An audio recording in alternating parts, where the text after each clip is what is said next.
Forcing the vagrants to go to work to vagrants? to help us keep the inflation down. Forcing vagrants to go to work to keep inflation down? That's the other way around.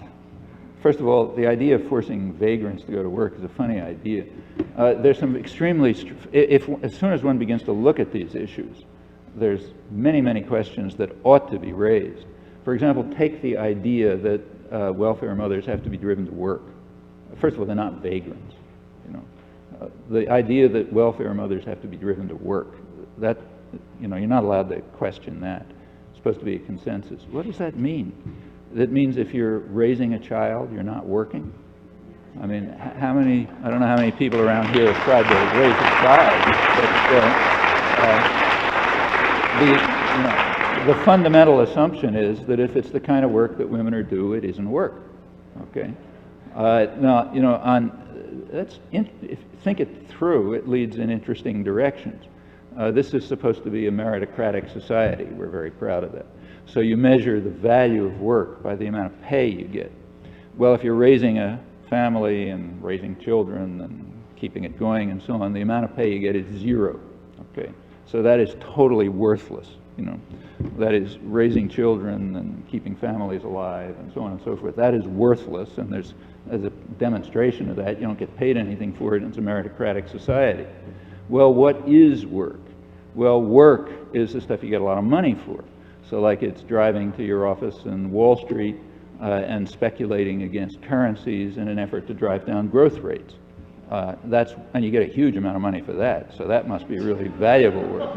So those guys don't have to be driven to work because they're already doing extremely valuable work, but somebody who's raising a child has to be driven to work because they're not doing any work. That's the tacit assumption that underlies all of these things.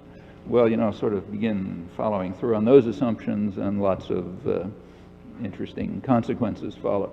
So the idea that anybody has to be driven to work is, you can't even discuss the topic because it begins with utterly outlandish premises about what work is. And I should say, even if you pick the craziest University of Chicago hypotheses, that doesn't make any sense even on those grounds. Everyone agrees, every economist agrees that if you want to be serious, you can't talk about human beings as if they're creatures with rights and so on. You have to talk about them as capital. So there's something called human capital, which means how much a human being can contribute to growth, let's say. That's called human capital, like do you have enough to eat, and are you strong enough to get out of bed in the morning, and so on and so forth. Okay, if all that stuff increases, you're increasing human capital. If you want to be serious, you have to talk about it this way. So what increases human capital? Well, mothers raising children. That's what increases human capital. What's the biggest factor in growth? Human capital. So in fact, you ought to be paying welfare mothers a high salary to try to improve the human capital because of the work they're doing. Anyone who's had a child or thinks for a second knows that it's work. It doesn't come free. And that's only a piece of it, of course.